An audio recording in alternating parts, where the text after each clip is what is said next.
এই দিনটার জন্য কত যে কষ্ট, কত যন্ত্রণা সহ্য করেছি। যাক, আজ আমার সোনা বাবার হ্যাপি বার্থডে, আর এই দিনটা যেন ওর লাইফে প্রত্যেক বছরই আসে।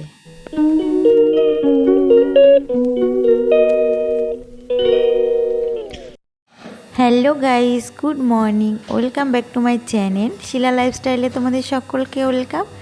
তো আমি তোমাদেরকে সাথে নিয়ে আমি আজকে আমার স্পেশাল আজকে দিনটা শুরু করছি। আজকের ব্লগটা একটু স্পেশাল হতে চলেছে। আর আজকে তো জানোই তোমরা, টাইটেল আর থাম্বনেল দেখে তো বুঝতেই পেরেছো আজ হচ্ছে সত্যি আমার জীবনে একটা স্পেশাল দিন। যেই দিনটার জন্য আমি অনেক কষ্ট করেছিলাম, একদিন অনেক যন্ত্রণা সহ্য করেছিলাম। ফাইনালি সেই দিনটা চলে এসছে। আর সকাল থেকে দেখো আমার মাথার যন্ত্রণাটা ভীষণই বেড়ে গেছে। ওষুধ খেয়ে কাজ করছি, কিন্তু কাজ তো করতেই হবে। সেই জন্য প্রথমে একটু চা খেয়ে ফ্রেশ হয়ে তারপরে দেখো মেনুগুলোকে দেখাচ্ছি। আমি এখানে চিকেনটাকে বসিয়ে দিয়েছি। চিকেনের মেনু, চিকেন দিয়ে বিরিয়ানি হবে আজকে, চিকেন বিরিয়ানি। এটাই আমার স্পেশাল মেনু আজকে রান্নার। আর দুপুরবেলাকার আইটেম তো রয়েছেই। আর তোমরা তো জানোই যে আমার এই দিনটার জন্য আমি কতদিন ধরে ওয়েট করেছিলাম। আর এখানে থেকে আমার বাবা দাঁড়িয়ে আছে।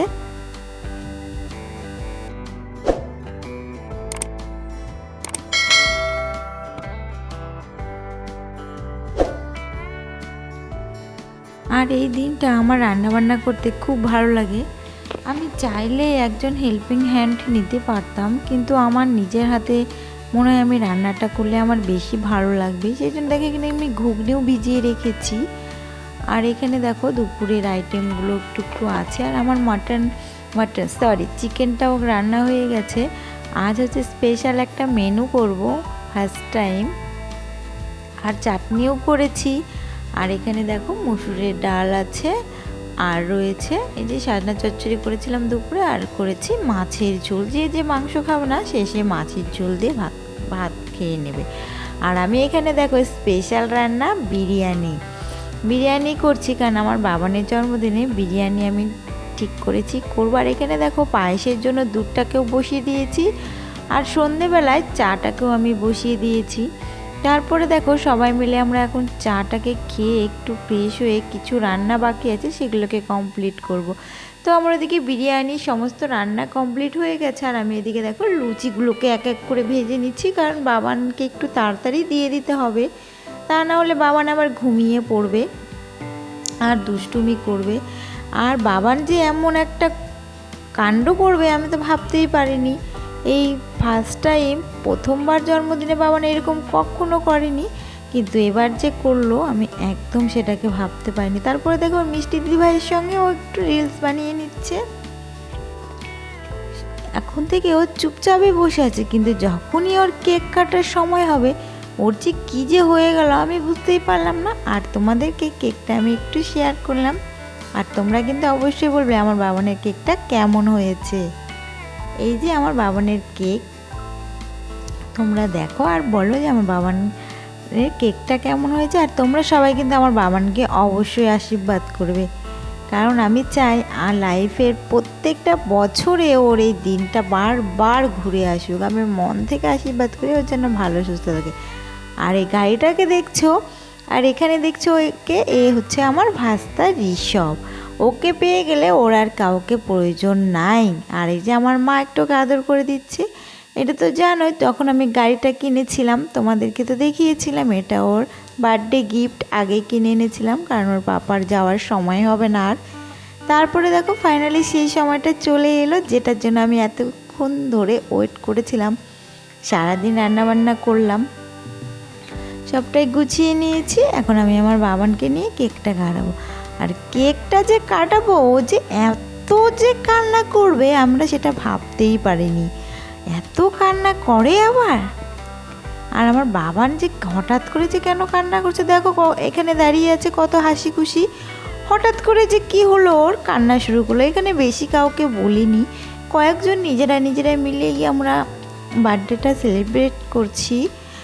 এই যে দেখো, এই যে শুরু হয়ে গেল একটু একটু কান্না করা। টুপি পরবে না বলছে, আর কারো কাছ থেকেও আশীর্বাদও নিবে না বলছে।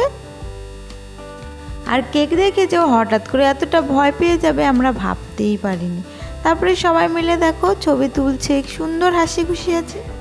যখনই কেকটা কাটতে নিচ্ছে ওর কান্না শুরু হয়ে গেছে। সুন্দর আশীর্বাদ দিচ্ছে, দেখো দাঁড়িয়ে আছে আমার বাবান।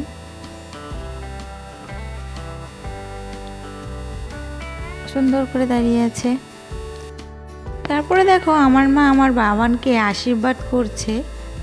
আর ও কী দেখেছে হঠাৎ করে ভয় পেয়ে গেল, আর একদম এই কেকের কাছে আসতেও চাইছিল না, মানে কেকটা কাটবেও না। তারপরে দেখো হ্যাপি বার্থডে সবাই বলছে, আর আমার বাবানকে দেখো কেমন কান্না করছে।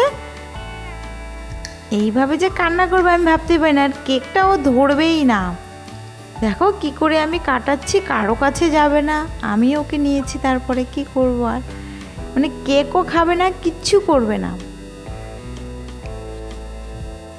তারপরে যাই হোক সবাইকে সেইভাবে তো ধান দুব্ব দিয়ে আর আশীর্বাদই দিতে পারলো না, এত কান্না করছিল আমার বাবান। তারপরে সবাই একটু হাত বুলিয়ে বুলিয়ে দিল, আর কি করবে, এত কান্না করছে যে কিচ্ছু করার আর নেই। সবাই মিলে একটু একটু করে হাত বুলিয়ে দিল।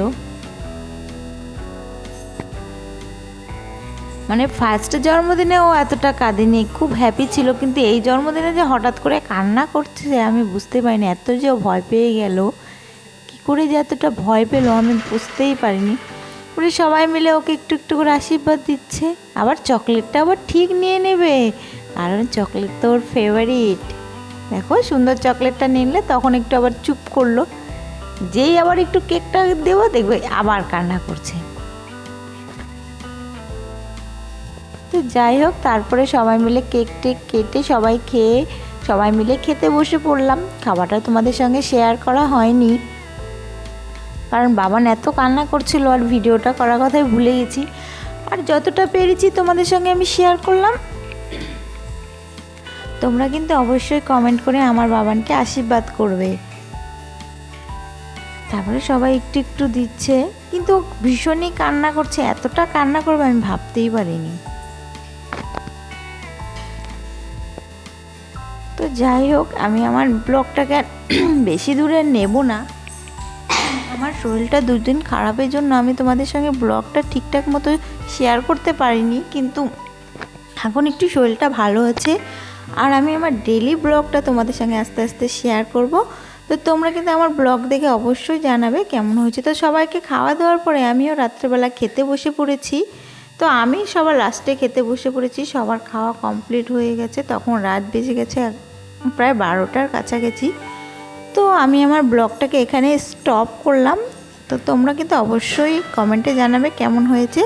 আর খুব তাড়াতাড়ি আমি নেক্সট ভিডিও নিয়ে তোমাদের সঙ্গে আসছি। তো টাটা বাই বাই, এখানেই আমি আমার ব্লগটাকে শেষ করলাম। Good night. তোমরা সবাই ভালো থাকবে, সুস্থ থাকবে, আর আমার ব্লগে দারুণ দারুণ কমেন্ট করবে। আর সাবস্ক্রাইবার করতে কিন্তু একদম ভুলবে না, লাইক কমেন্ট শেয়ার তো করবেই। টাটা।